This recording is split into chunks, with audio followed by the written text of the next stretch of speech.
Dear students, I welcome you in my channel. I am Sanju Hazariya, Assistant Professor of English at Government College Ratangad. Today I am going to explain Robert Browning's poem Ravi Ben Ezra's last 7 stanzas, and today I will explain from 26 to 32 stanzas. This poem is included in BA Part 2nd by MGS University Bikaner, and this is our 26th stanza. Not that potter's wheel, that metaphor, and feel why time spins fast, why passive lies our clay, thou to whom fools propound, when the wine makes its round, since life fleets, all is change, the past gone, sees today. Not. Now Ravi Ben Ezra is addressing to people. He is addressing and saying, not means the fact that God is the potter, as it was explained in previous stanzas, that God is compared with potter and man is the pitcher, should be carefully noted. We should note carefully that God is potter and we are pitchers. So we are formed on potter's wheel, on God's wheel. That metaphor, the metaphor of the potter and the pitcher. So this metaphor is borrowed from the Bible. And feel.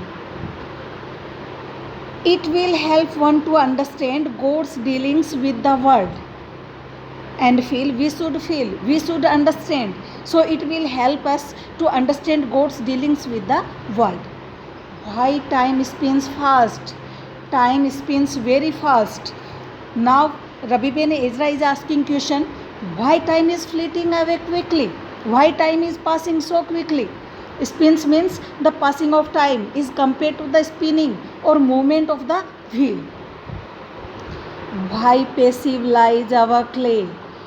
Why passive lies? So the clay has no part to play in its own shaping. A person can't shape his own soul and body. It is formed by God. So the clay has no part to play in its own shaping. We are formed into pitchers according to the potter's will, God's will and design. Thou means you, to whom fools propound. Thou means to man. Ravi Ben Ezra is addressing to man, fools, foolish people, to whom foolish people propound, preach, propagate the view. So why people are preaching like a foolish person? When the wine makes its round, when the merry feast of revelry and mirth is going on, since life fleets, since life is of a short duration, you know very well that life is a transitory and it is of short duration. It is moving out very quickly. All is change. All is change means nothing is stable or fixed. Everything changes with time. So everything is not stable or fixed. Past gone. The past gone. What is gone behind cannot come back. We can't catch our past. So past has gone. So whatever has gone behind cannot come back. Seize today. Enjoy the present joys of life to the full. So conclusion of this stanza is, God is the potter and time is the revolving wheel, and man's soul is the clay which is molded by God. It is a mistake to think that man's life is for the enjoyment of the fleeting moments of the present life only, without caring for the future. So I think you understood it. Now we are heading towards next stanza. Fool, all that is at all lasts ever, past recall. Earth changes but thy soul, and God stands sure. What entered into thee, that was, is, and shall be, time's wheel runs back or stops, potter and clay endure. Fool. In this stanza also, Ravi Ben Ezra is addressing to people, foolish persons. Those persons who believe that the purpose of life is to enjoy merely the fleeting moments of present life, they are foolish persons who think so. All that is at all lasts ever. All that is, that which is real cannot change and will last forever. And if people are thinking in this world nothing will change, it is foolish thing. If they are thinking nothing will change and will last forever. Past recall cannot be destroyed. Past cannot be destroyed. What is permanent will always remain. Earth changes. Earth changes with time. Means earthly life changes with time. But thy soul and God stand sure. But your soul and God are forever. So earth changes but thy soul and God stands sure means the objects of material life are fleeting and transient and transitory and will surely meet their end one day or the other. What entered into thee? Thee means you. What entered into thee means the human soul which is inside the body. That was and is and shall be. That human soul in man's body is eternal and immortal.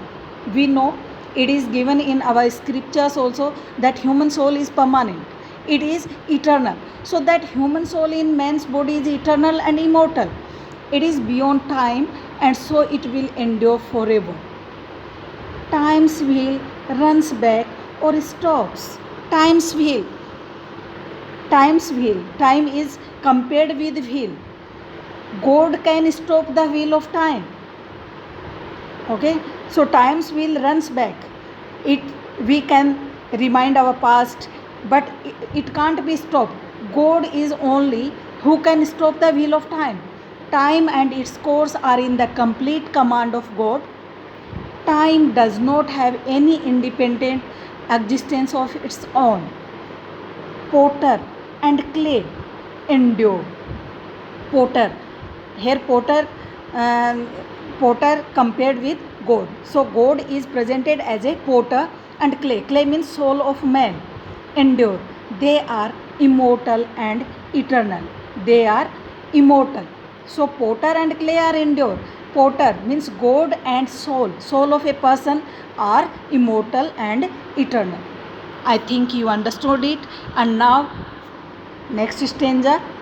He fixed thee mid this dance of plastic circumstance. This present thou forsooth wouldest fain arrest. Machinery just meant to give thy soul its bent. Try thee and turn thee forth sufficiently impressed. He. Who is he here? Whom Rabbi Ben Ezra is addressing? He. He means God.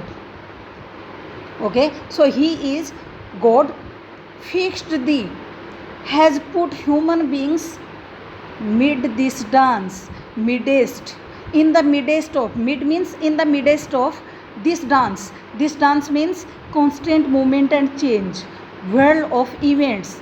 So God has fixed people in the midst of these circumstances. O plastic circumstance. O plastic means these temporary, the constant wheel of worldly events and accidents which exercise their influence on human soul. These circumstances have the influence on the human soul. Plastic circumstance, the condition of life which are not rigidly fixed but changing and which mold the soul of man and give it a twist either for the good or the evil. This present, the present life of man on the earth. So it is used for the present time. So the present life of man on the earth. Thou means you. Forsooth, really. Forsooth, wouldest fain arrest. Fain means gladly. Wouldest fain arrest means man would gladly like to live permanently in the present. Means despite of many difficulties and sufferings, man would gladly like to live permanently in the present without ever bothering about the life to come. Machinery just meant to give thy soul its vent. Machinery just meant. Machinery just have the meaning. The present should be taken as the instrument or machinery. Present is not permanent. It should be taken as the instrument or machinery for enriching the soul and strengthening it for its future life. Bent means inclination. Try thee and turn thee forth sufficiently impressed. Man should try. You should. Thee means Rabbi Ben Ezra is addressing to a person, to people. Try thee. You should try. Man should try to use the present for the betterment of the soul. The soul should be so formed that it may face all situations in the next world. It should formed in the manner that it can face all the situations which will happen in the heaven. So, what is the conclusion of this stanza? Conclusion of this stanza is man has been put by God in the dance of changing circumstances and events in the world. The present should not be considered an end in itself, but should be utilized for the progress of the human soul in the future. So I think you understood it, and now we are heading towards next stanza. Hoard thou the earlier grooves, which rain the laughing loves around thy base, no longer posh and praise. Hoard thou about thy rim, skull things in order grim, grow out in graver mood, obey the sterner strays. Hoard thou. Now Rabbi Ben Ezra philosophy in this stanza is, what thou? What does it matter if happens so? What does it matter if the earlier grooves, the earlier means young age grooves, grooves means happiness, the earlier grooves means the pleasure and enjoyment of youth, which reign the laughing loves. The period of youth was a period of delightful and cheering love. So youth was full of pleasures and young age was full of the pleasures and enjoyments and delightful cheering love. Around thy base, your base, around thy base, the base of the cup. So here human body is or soul is compared with cup, represents the period of youth. It is first produced by the potter. No longer pose and praise. The pleasures of youth no longer stay or exist. Here Rabbi Ben Ezra is asking the question. Around your base, around your cup, no longer happiness or pleasures can stay or exist permanently. What thou? What if happens so? What thou? What if happens so? About thy rim, about your rim. The base of the cup stands for youth, and the rim of the cup symbolizes the last stage of life. Skull things like grinning skulls, as we see the skull, it is grinning, which represent death and fading joys of life. Grow out are represented, grow out are represented in graver mood, in serious mood, in graver mood. The more serious aspects of youth are represented by the grinning skull. Obey the sterner strays.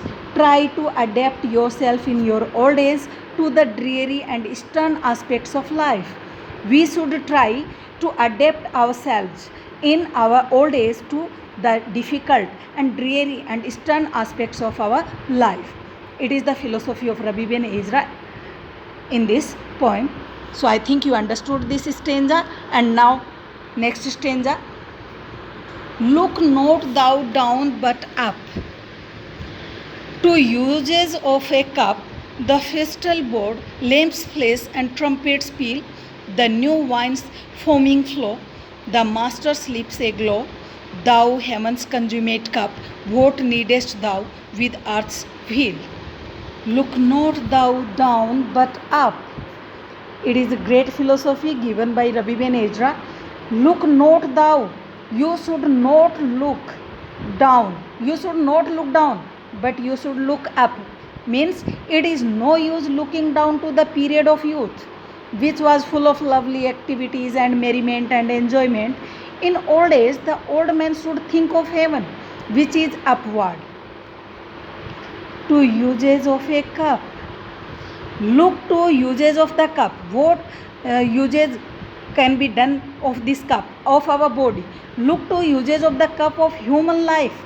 Instead of feeling sorry for the period of the vanished youth, of past youth, one must think of the different purposes and uses to which the cup of life has been put. The festal board. The cup of human life must be brought to the table at the dinner time, must be brought before the God. After that, we will be presented before the God and placed on the board of the table lying in the banquet hall of the heaven. Lamps flares, the glowing light of the lamp, the glow of the bright light in the banquet hall in heaven, and trumpets peal, and midst of the trumpets voice we will brought before the God. The new wine's foaming flow, when the cup of the human soul will be filled with the new wine of heaven to the brim and passed round to the company at the banquet table. The master. Who is master? God. God. The master's lips aglow. The master's, God's lips aglow. The lips of God will turn red as he will taste the new wine of heaven poured in the cup of human soul. The idea is that the purpose of man's life is to be serviceable to God. We should do best service to God. Thou, you. Heaven's consummate cup. Heaven's consummate cup. Man is compared with cup, so is made by God. Human soul is perfect. Consummate means perfect. So human soul is a perfect cup made by God. What needest thou with earth's wheel? Man has nothing to do with the world and earthly pleasures. His real aim should be to enter the kingdom of God. Our real home is God's heaven. So we should not need with earth's will, with the transitory time, with the earth's passing time. Our real aim is to enter into the kingdom of God. So our real home is God's heaven. I think you understood it, and now we are heading towards next stanza. But I need now, as then, thee, God, who mouldest man, and since not even while the world was worst, did I to the wheel of life, with shapes and colors rife, bound dizzily, mistake my end to slake thy thirst. But I. Now Rabbi Ben Ezra is addressing to people and telling about his own life. But I, now as then. Rabbi Ben Ezra stands in need of God's mercy in his old age. We all need God's mercy in our old age as he did in the period of youth. But he also prayed to God in his young age. Thee means you, the help of God, you, God, who mouldest man, who formed man. Mouldest means forms and shapes. So God molds the clay of human life according to his own will. And since, because means, and since means because, not even while the world was worst, not even during the stormy period of youth, while the world was worst, means when the winds were very worst, when the man was facing the stormy period of youth, when life was in full movement, was worst, when all the worst attraction of youth were there to entice his soul, did I to the wheel of life with shapes and colors rife, bound dizzily. But Rabbi Ben Ezra is saying, even when Rabbi was young, he was not fascinated by the colors, by the shapes of this worldly life, by the rapturous enjoyment of youth. So he was not bounded dizzily. He was not confused by the colors and shapes of the earthly life. He was not bounded by them. Mistake my end. Rabbi did not forget the ultimate end and purpose of human life. Rabbi does not make any mistake to forget the ultimate end and purpose of human life. Thy thirst, your thirst, means the divine thirst. What God needs from us, what God wants from us, we should do that purpose. I think you understood it. And now the conclusion of this stanza. Rabbi depended on the God's mercy in his youth. He had faith in God while he was young and was not lured by the shapes and colors of vitalizing life represented by the youth. He had never forgotten the end for which he was sent. He remembers God even in his old age. So we should not forget God. We should remember him at every period of our life. And now we are heading towards next stanza and last stanza of this poem. So take and use thy work, amend what flaws may lack, what strain of the stuff, what warpings was the aim. My times be in thy hand, perfect the cup as planned, late age approve of youth, and death complete the same. So now he is concluding his philosophy. So what is the philosophy of this poem is concluded in this last stanza. So take, so therefore, take and use. You should take and utilize thy work, your work. Man had been molded and made by God for his service. Amend what flaws may lack. Amendment should be done. Correction and cure may be done. Flaws means defects. Lack means hide. So, amend what flaws may lack. Rabbi requests God to modify and cure whatever imperfections and defects have remained in his soul. What strain of the stuff? What strain of the stuff? Some disfigurement and defects might have come in the material of cup, means this stuff. In this cup, many disfigurement and defects might have come. What warpings past the aim? Warpings, twists that lead the soul away from its aim. So what warpings past the aim? Many twists and turns have come in life which lead the soul away from its aim. My times be in thy hand. My times. Here time is compared with life. My life is in your hand. He is praying to God. Rabbi Ben Ezra is praying to God that my life is completely in your hands. So the life of Rabbi has been in the hands of God. Rabbi exhibits the spirit of self-surrender in these lines. Perfect the cup as planned. Perfect the cup. God had formed the cup of human soul in a perfect manner as he has planned. To make it late age approve of youth. Late age approve. In his old age, let him have the satisfaction of using his youth wisely. So we should use our youth, young age in a wise manner so that we can justify, we can get satisfaction of using it wisely. And death complete the same. And let his soul be purified of all drops and made perfect when it reaches the kingdom of God after death. So what is the conclusion of this poem and what is the conclusion of this stanza? Rabbi prays to God in the end that his life may be accepted for his service. His cup should be used by God for his wine drinking. Whatever faults might have remained in his life should be cured and removed by God. Let him have the satisfaction that he had spent his youth well. Let old age lead to death and the fulfillment of his final destiny in the kingdom of God. I think you understood this poem, and thanks for watching this video.